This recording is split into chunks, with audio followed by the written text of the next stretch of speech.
આપણા વડીલો, આપણા આગેવાનો એ કહેતા હતા મિત્રો કે કૃષ્ણ ભગવાન એક ક્ષત્રિયના ઘરે જન્મ લીધા, એનું પાલન પોષણ યાદવોએ કર્યું, છતાં પણ એ કાળિયો ઠાકર આ ગોવાળો સાથે, આ ભરવાડો સાથે 11 વર્ષથી વધારે કેમ રહ્યો? એનું કોઈ કારણ હોય તો એ સમયથી આજ સુધી આ સમાજની અંદર નિષ્ઠા, પ્રમાણિકતા અને વફાદારીના ગુણ હતા, એટલે ભગવાન આપણી સાથે રહ્યો છે. અને એ વાત જો બીજી દિશામાં જાય અને લોકો આપણને એવું કહેતા થાય કે આ ભરવાડ છે, આનાથી દૂર રહ્યો, એવું જે કામ કરે છે એવા લોકોને સમાજે પણ પ્રોત્સાહન આપવું જોઈએ નહીં. કેટલા વર્ષો સુધી આપણે સહન કરીશું? એક માણસ ગામમાં, એક બજારમાં ખોટું કામ કરે અને હજારોની સંખ્યામાં જે સમાજ ત્યાં રહેતો હોય એને બધાએ એનું પરિણામ ભોગવવું પડે, તો એનાથી ખરાબ બાબત કોઈ હોઈ શકે નહીં. એટલે જે લોકો શિક્ષણમાં મહેનત કરે છે, આગળ વધે છે, એ જ પ્રકારે સમાજને જો આગળ લઈ જવો હોય તો ત્રિવેણી સંગમ તમારે કરવો પડશે. એકલા શિક્ષણથી સમાજ આગળ ન વધી શકે, એકલી સંપત્તિથી સમાજ આગળ ન વધી શકે. એમાં સંસ્કાર પણ જોઈએ અને જાહેર જીવનમાં, લોકશાહીમાં રાજકારણ પણ જોઈએ. એમાં પણ લોકોએ આગળ આવવું પડશે. લોકશાહીમાં રાજકારણથી વધારે મહત્વની વસ્તુ કોઈ નથી. તમારી આગળ લીડરશિપ નહીં હોય, તમારી આગળ દરેક તાલુકામાં, દરેક જિલ્લામાં તમારો આગેવાન નહીં હોય, તમારો પ્રતિનિધિ નહીં હોય, તો તમે ગમે એટલા ભણેલા છો તો પણ સમાજને પ્રગતિ કરવામાં ખૂબ વાર લાગશે. સંપત્તિની જરૂર છે, શિક્ષણની જરૂર છે, એટલી જ મિત્રો આ લોકશાહીની અંદર રાજકારણની જરૂર છે. અને રાજકારણમાં જો સમાજે પ્રગતિ કરવી હોય તો અન્ય સમાજની સાથે જોડાઈને રહેવું પડશે. અને અન્ય સમાજને ન ગમે એવું કામ આ સમાજ ક્યારેય ન કરે તો જ આપણે રાજકારણની અંદર પ્રગતિ કરી શકીએ. એટલે આ 2-3 મુદ્દાને ધ્યાનમાં રાખવો જોઈએ. આ સમાજ છે, છેલ્લી મારે 2 મિનિટ તમને કહેવી છે કે આપણો વંશ કોણ છે, આપણે કયા વંશના છીએ, આપણું લોહી કયું છે, એ આપણે વિચારીને જાહેર જીવનમાં હોઈએ કે કોઈ બિઝનેસમાં હોઈએ કે નોકરીમાં હોઈએ તો એ આપણે વિચારવું પડે. આજે મારે જાહેરમાં કહેવું છે, જ્યાં લોકો સાંભળતા હોય એને પણ એક દાખલો દઉં કે આ માલધારી સમાજ દૂધનો ધંધો કરે, વર્ષો વયા ગયા, અમારી પેઢીઓથી અમે ધંધો કરતા હોય. અમારા દૂધના ગ્રાહક ઘણી વખત મારા ફાધર જ્યાં દૂધ આપતા હોય, મારા બાપે જ્યાં દૂધ આપ્યું હોય, એના ઘરે આજે પણ હું ગ્રાહક ભરવા જતો હોય.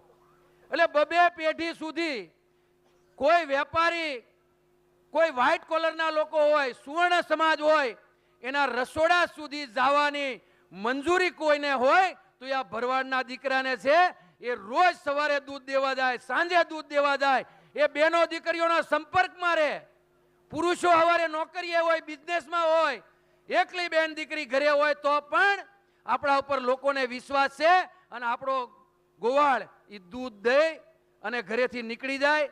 એમ વર્ષો સુધીના સંપર્ક હોવા છતાં મારે તમને કહેવું છે, અને એનું ગૌરવ પણ આપણને છે કે 10 વર્ષ, 20 વર્ષ કે 25 વર્ષ એક ઘરે મારો ગોવાળ દૂધ દેવા ગયો હોય.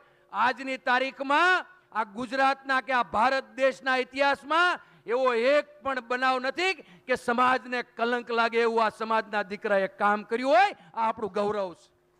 આજે શાક માર્કેટમાં લારીઓવાળા, આ રૂટમાં હાંકતા, રિક્ષામાં બેઠતા પેસેન્જરોની સાથે પણ એ અણબનાવ બને છે. એની બેન દીકરીઓને લઈને વયા જાય છે.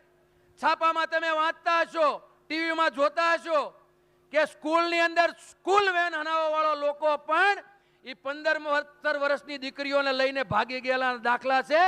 મારે તમને એટલા માટે સમજાવવું છે કે આપણી રગુમાં એ લોહી વહે છે કે આ સમાજનો દીકરો કોઈની બહેન દીકરી ઉપર બુરી નજર ન કરે, ગૌરવ છે. એટલે કૃષ્ણ આપણી સાથે રહ્યો હતો. આપણે આ વિચારીને ચાલવું જોઈએ કે આપણા વંશ પરંપરાગત જે સંસ્કારો છે એના આધાર ઉપર આ બહારના લોકો, આ બીજા લોકો આપણને સ્વીકારે છે. આપણી અસ્વીકૃતિ થાય એવું કામ આપણાથી ન થાય, સમાજના કોઈ દીકરાથી પણ ન થાય.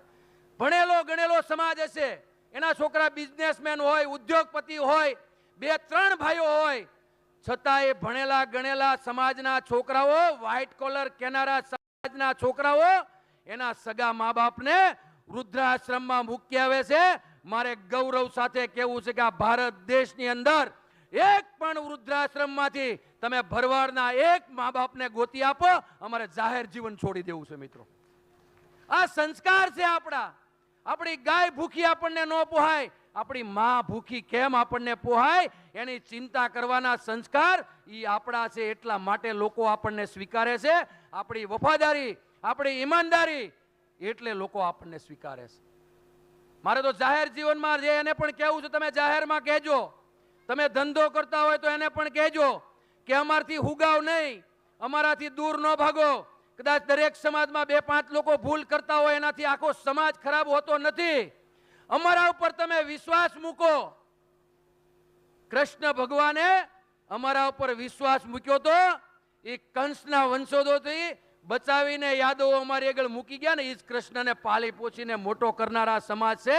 તમે અમારા ઉપર વિશ્વાસ મૂકો, તમારા માટે અમારે માથું દેવાનું થશે તો માથું પણ આપીશું. અમે તમારા સાથે વિશ્વાસઘાત નહીં કરીએ. અમે કૃષ્ણના વંશજો છીએ. જે કૃષ્ણએ આખા દેશને એક દિશા આપી છે અને આખી દુનિયામાં સૌથી વધારે જે ગવાયો હોય એ આપણો ગોવાળિયો કૃષ્ણ કનૈયો ગવાયો છે. એના અમે વંશજો, એના અમે ઉપાસકો છીએ. અમારી સાથે તમે વિશ્વાસ કર્યો છે, અમારી ઉપર તમે ભરોસો મૂક્યો છે, તો અમે ક્યારેય તમારી સાથે ગદ્દારી નહીં કરીએ. અને આ જ વચન સાથે આપણે જાહેર જીવનમાં જીવીએ એવી સૌને મારી વિનંતી છે. વાત રહી છેલ્લી સમૂહ લગ્નની, કે સમૂહ લગ્ન માટે જે આ લોકો મહેનત અને મથામણ કરી રહ્યા છે, તમે 60 દીકરીઓના લગ્ન કરો કે 200 દીકરીઓના લગ્ન કરો, તો 60 દીકરીઓમાં પણ કરિયાવર સિવાયનો તમામ ખર્ચો હરખો લાગે. તમામ પ્રકારનો ખર્ચ કરવો પડે છે. એટલે આપણે બધાએ જાગૃત થઈને વધારેમાં વધારે દીકરીઓ આ સમૂહ લગ્નમાં થાય એવું કરવું જોઈએ. અને મારે તો એ પણ કહેવું છે, હમણાં શરૂઆત કરી છે સુરતમાં, પણ તમામ આગેવાનોએ પણ એકલી સલાહ આપવાથી સમાજની અંદર સુધારો નહીં આવે, આ રીતિ રિવાજો નહીં બદલાય. આપણા દીકરીઓ પણ આગેવાન સાથે સમૂહ લગ્નમાં જો પરણાવશે તો લોકોને કહેવા નહીં જવું પડે કે તમે દીકરીઓને સમૂહ લગ્ન પરણાવો. આપણે પણ એમાં જોડાવવું પડશે. આપણે કાયમ માટે સ્ટેજ ઉપરથી વાત કરીએ છીએ કે સમાજને શિક્ષણની જરૂર છે, માર્ગદર્શનની જરૂર છે. આ સમાજને આગળ લાવવા માટે શિક્ષણ કરવું પડશે. મારે સમાજના આગેવાનોને કહેવું છે કે આ બોલવાથી પરિણામ નહીં આવે. જો સમાજને શિક્ષણ આપવું હોય, આ નવા યુવાનોને આપણે શિક્ષણ આપવું હોય તો એની વ્યવસ્થાઓ ઊભી કરવી પડશે. પાયાની વ્યવસ્થા આખા ગુજરાતમાં એક પણ જગ્યાએ આપણે સમાજના આગેવાનો તરીકે કરી શક્યા નથી. એટલા માટે શિક્ષણનો અભાવ છે. આ આપણે સ્વીકારવું પડશે. એ 5-15 દિવસ, મહિનો 2 મહિના આપણે ક્લાસ હલાવશું અને માર્ગદર્શન મળશે. પણ છોકરો પહેલા ધોરણથી આવે ત્યાં સુધી એની આગળ ગાંધીનગર, અમદાવાદ, સુરત, બરોડા, ભાવનગર એની આગળ હોસ્ટેલની વ્યવસ્થા હોય. કોલેજ પૂરી કરીને જાય ત્યાં સુધી સમાજના લોકો એની માટે વ્યવસ્થા કરશે ને, તો જે 25 વર્ષમાં શિક્ષણમાં પ્રગતિ થવાની છે એ 10 વર્ષમાં થશે. આ કડવું છે પણ સત્ય છે. હું જાહેરમાં એટલા માટે બોલ્યો છું, પણ કડવું છે, સત્ય છે અને આપણે સ્વીકારવું પડશે.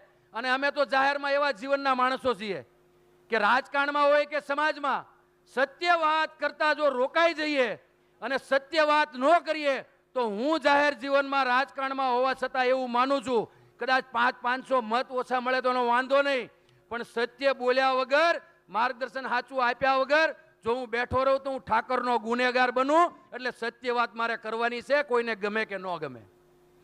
કારણ કે સમાજને વાત કરવા વાળો કોઈ જણ હશે નહીં. બધા વખાણ જ કર્યા કરશે તો સમાજ કઈ દિશામાં જશે? સમાજનું મેણું ઊભું થશે, સમાજને મુશ્કેલી થશે તો ક્યારે થશે કે આપણે સમાજને સાચું નહીં કહીએ. એટલે વિશેષ કાંઈ નહીં કહેતા. સૌ સમાજના લોકો પોતાની જાત મહેનતથી જે આગળ આવ્યા છે, દીકરાઓને ભણાવ્યા છે, એ વધારે મહેનત કરે. ભગવાન કાળિયા ઠાકરને હું એવી પ્રાર્થના કરું કે આ સમાજને સુખ, શાંતિ અને સમૃદ્ધિ આપે. અને અમારામાં જે વિચારો, જે આપણા વંશ પરંપરાગત વિચારો છે, ઈમાનદારી અને વફાદારીના, એ વિચારો અમારા પેઢીઓમાં કાયમ માટે રહે એવી કૃષ્ણ કનૈયો કાળિયો ઠાકર આપણી સૌ ઉપર અમી દ્રષ્ટિ કરે. અને બંને વડીલોને લાખ લાખ વંદન કરું છું. એ ભવાનભાઈ અને બંને વડીલોને મારી એક ખાસ વિનંતી છે કે આગલા દિવસોમાં મોટા શહેરની અંદર, અમદાવાદ જેવા શહેરની અંદર એક વિદ્યાર્થીઓ માટે સારું સંકુલ બને એના માટે તમે સૌને જાગૃત કરીને આગળ આવો એવી સૌને વિનંતી. અસ્તુ. ભારત માતા કી જય. જય કાળિયા ઠાકર. ખૂબ સરસ. આપણી પરંપરા, સંસ્કૃતિ, સંસ્કાર એનાથી શરૂ કરી અને બદલાતા પ્રવાહમાં, બદલાતા સમયમાં દુનિયા સાથે કદમથી કદમ મિલાવવા માટે પરિવર્તન કેટલું જરૂરી છે એના વિશે વિશેષ પ્રકાશ પાડ્યો ભરતભાઈ મેર.